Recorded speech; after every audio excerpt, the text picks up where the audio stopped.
नमस्कार। मैं पिंटू दुबे एक बार फिर आपके अपने चैनल पिंटू दुबे क्लासेस में स्वागत करता हूं। और अगर आप हमसे नए हैं तो प्लीज़ आप वीडियो को देखें और सब्सक्राइब करें, शेयर करें, कमेंट्स करें, और विशेषकर कमेंट्स करें कि आप इसमें क्या चेंजेस चाहते हैं, कंटेंट में और क्या सुधार किया जा सकता है। तो और हम बेहतर काम करके आएंगे और आपके लिए कोशिश करेंगे कि जितना हमसे हो सके वो बेहतर करें। So let's go start the topic of the day, that is past perfect tense. Past perfect tense introduction आप पढ़े हैं। चौका था, चौकी थी, चौके थे, या हिंदी के दीर्घ स्वर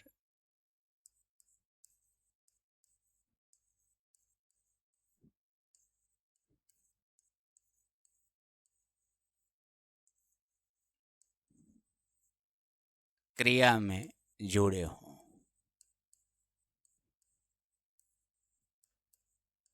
जैसे वह आया था, तुम गए थे, मैं, तो ये पास्ट परफेक्ट मोस्टली हम समझते हैं।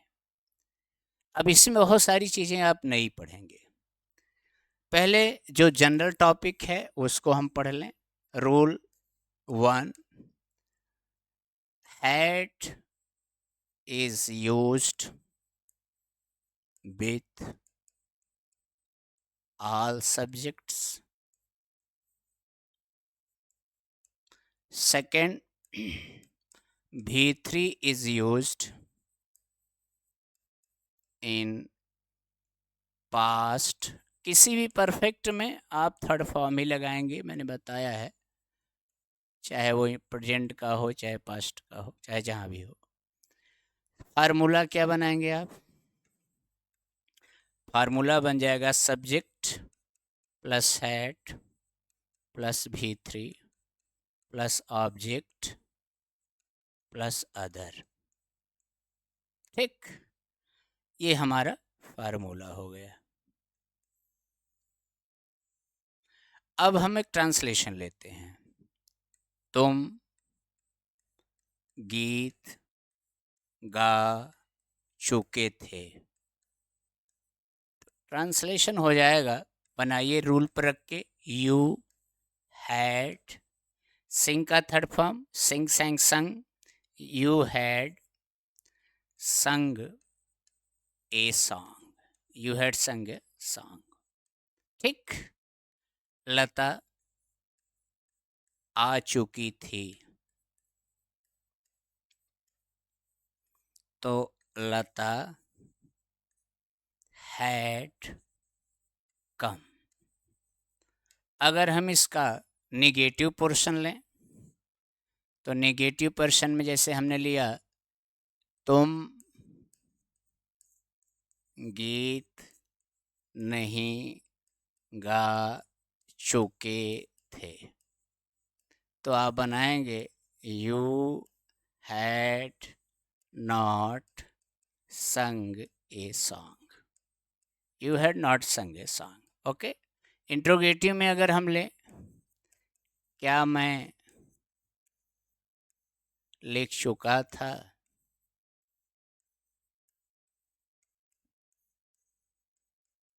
तो ये हो जाएगा हैड आई रिटेन,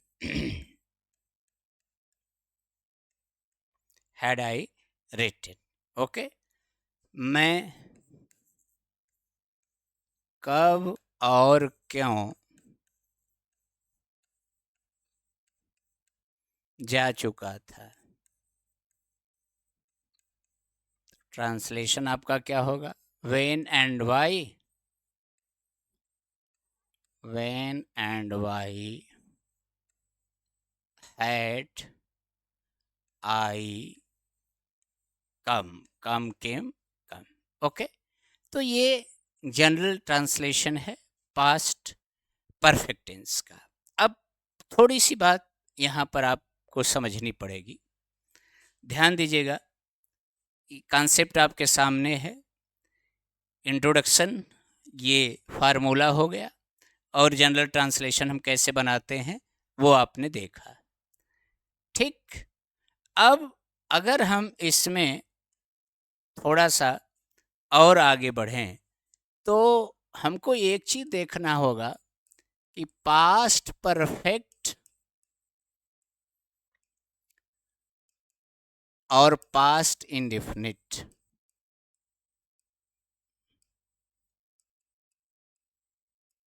दोनों में रियल डिफरेंस क्या है। What is difference between past indefinite as well as past perfect. अब आप थोड़ा सा समझेंगे इसको। अगर मैंने ट्रांसलेशन लिया, वह कल आया था,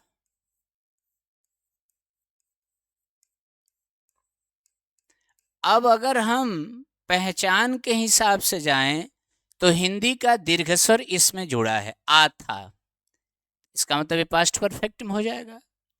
और मोस्टली स्टूडेंट्स गलती कर जाते हैं, वो इसको पास्ट परफेक्ट में बना देते हैं।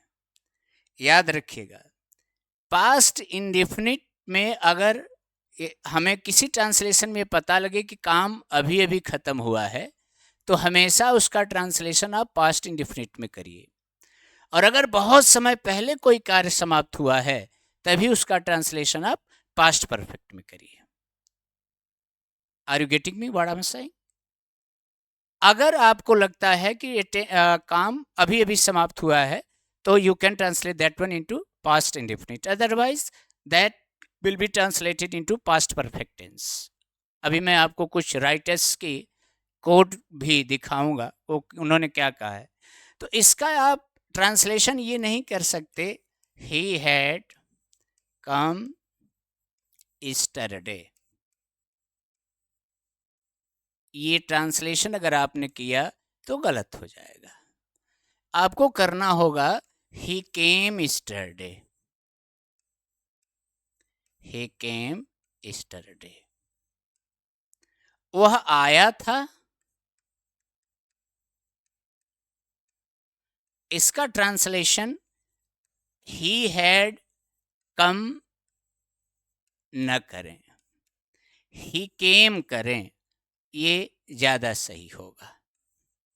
Second form of the main verb, that's rule of past indefinite. ये चीज़ आपको बतानी जरूरी थी कि अगर कोई कार्य हाल फिलहाल में समाप्त हुआ हो तो उसका ट्रांसलेशन पास्ट इंडेफिनिट में होगा, और बहुत पहले समाप्त हुआ हो ऐसा हमको लगे तो उसका अनुवाद हम ट्रांसलेशन पास्ट परफेक्ट टेंस में करते हैं। ठीक, ये कॉन्सेप्ट आपका क्लियर हो गया।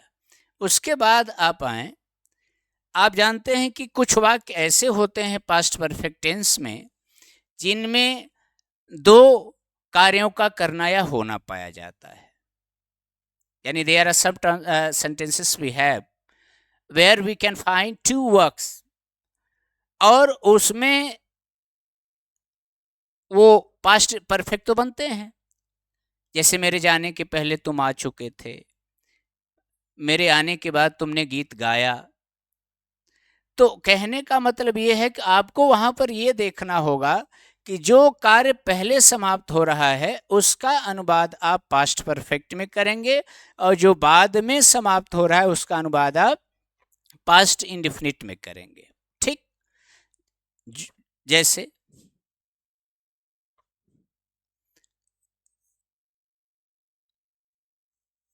लता के आने के पहले मैं जा चुका था।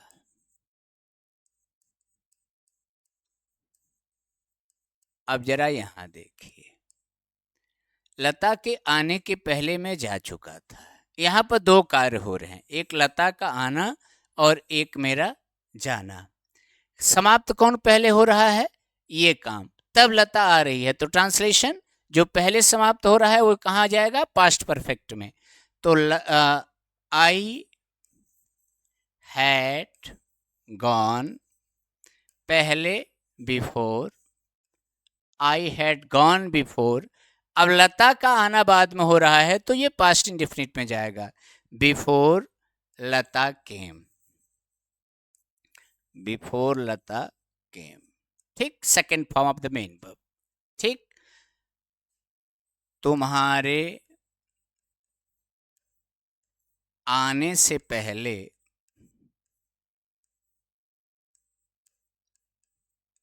पहले मैं अपना कार्य कर चुका था। ट्रांसलेशन क्या होगा बेटा? पहले क्या मिल रहा है कन्हैया? पहले मिल रहा है मैं अपना काम कर चुका था, तो I had done my work before you came, before you came.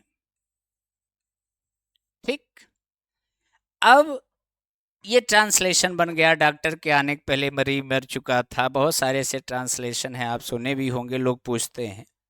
तो ये आपका पास्ट परफेक्ट है। कुछ चीजें मैं आपको दिखा रहा हूं पास्ट परफेक्ट में। ये देखिए, पास्ट परफेक्ट टेंस में तथा जो क्रिया बाद में समाप्त हुई रहती है उसको सिंपल पास्ट टेंस में रखा जाता है। जैसे मैंने बताया, यहां आप देखिए, वेन सी हैड संग हर सॉन्ग सी सेट डाउन। जब उसे अपना गाना गीत गाया वो बैठ गई। तो पहला काम क्या हो रहा है? उसने अपना गीत पूरा किया। और दूसरा काम क्या हो रहा है? तब वो बैठी। तो जो बाद में समाप्त हो रहा है that will be translated into past indefinite. जो पहले समाप्त हो रहा है that will be translated into past perfect tense. यहां देखिए आप, अवेन के यूज से तो आप क्लियर हो गए। यहां देखिए, इन सेंटेंसेस को आप देखिए, कुछ वर्ब्स ऐसी भी होती हैं, थोड़ा सा, कुछ वर्ब ऐसे हैं जैसे होप, इंटेंट, मींट। ये ऐसी कुछ क्रियाएं हैं जिनका जब भी आप यूज करें तो प्रयास करें कि उन क्रियाओं का यूज कहां पर बेहतर ढंग से होगा उसको हम लोग समझ लें।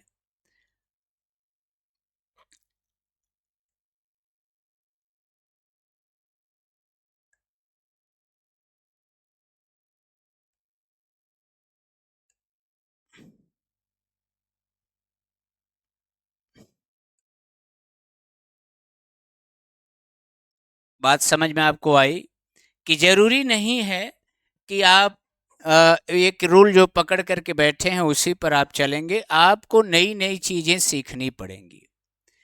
अगर कोई वाक्य ऐसा है जिसमें आपको लगता है कि एक काम के बाद तत्काल दूसरा काम हुआ है तो उसमें ये रूल नहीं लगेगा। जैसे सोने से पहले, सोने से पहले उसने अपना मुंह धोया। अब जरा आप इस ट्रांसलेशन की ब्यूटी को समझिए। सोने से पहले उसने अपना मुंह धोया। अगर हम उस रूल पर चलेंगे तो हमारा ट्रांसलेशन गलत हो जाएगा। अब हम यहां पर कर देंगे कि she had washed her face, ये कर देंगे। लेकिन आपको ऐसा नहीं करना है। जब एक कार्य के तुरंत बाद दूसरा कार्य हो रहा है तो आपको उसका अनुवाद सिर्फ और सिर्फ पास्ट इंडिफिनिट में ही बनाना होगा। I repeat again my concept. अगर आपको लगता है कि एक कार्य के तत्क्षण समाप्त होने पर ही दूसरा कार्य हुआ है तो वो ट्रांसलेशन दोनों पार्ट आपको पास्ट इंडिफिनिट में ही बनाने पड़ेंगे। Note that point. अब इसका ट्रांसलेशन हम क्या करेंगे? सी washed her face she washed her face before she went to bed। ठीक है, अब इसका एक ट्रांसलेशन सेंस पर आप और भी कर सकते हैं। she washed her face, she washed her face before going to bed। So you can translate like that। Clear? 100%। जैसे मैं एक और ले लूं, खाने के पहले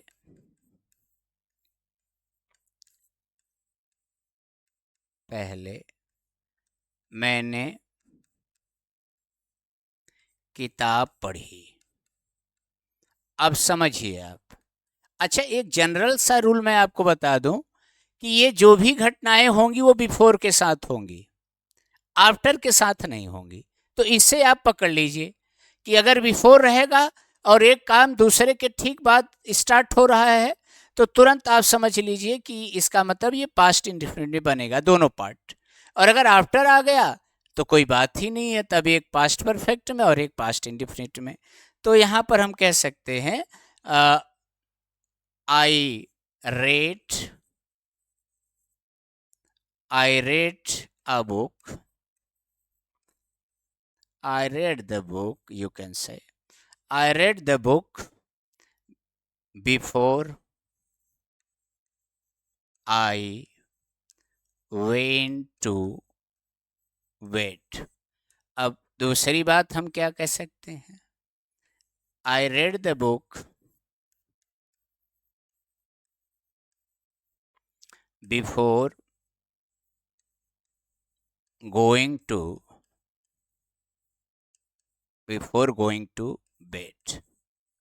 क्लियर? तो ये आपका पास्ट परफेक्ट है, इसको हमेशा दिमाग में आप रखे रहें कि किस प्रकार से हम इसका ट्रांसलेशन बनाएंगे। ठीक है, तो हेड टू का यूज आपने पढ़ा है, हेड से रिलेटेड जितने भी कॉन्सेप्ट हैं वो आपके क्लियर हैं। तो इसको आप जानते रहिएगा कि अगर यहाँ पर आफ्टर आ जाता तो फिर आपका रूल वही होता जो आप पढ़े हैं। ठीक है, मेरे आने के बाद तुम गए तो you went after I had come. मेरे पढ़ने के बाद तुमने गीत गाया, you sang a song after I read. When you are getting after, then you have to apply the rule. First will be translated into past perfect and second will be translated into past indefinite. But when you find before, और आपको ये भी लगता है कि दोनों काम लगभग एक साथ ही हैं, एक खत्म हुआ तो दूसरा स्टार्ट हुआ, बहुत देर नहीं हुई है समाप्त होने में, तो you can translate like that. मैं बार बार कहता हूं कि वीडियो एक बार आप जरूर देखें, ये लंबी हो सकती है, कॉन्सेप्ट चूंकि क्लियर करना है, लेकिन इतना जरूर मैं कहूँगा कि you don't need to read this type of videos again and again, back to back. No, एक बार आपने पढ़ लिया, कॉन्सेप्ट क्लियर है। अगर कोई दिक्कत है आपको तो आप ज़रूर कमेंट बॉक्स में अपनी प्रॉब्लम को शेयर करें कि सर यहाँ पर हमको दिक्कत है, आप इसको और बेहतर ऐसे कर सकते हैं। ठीक है ना?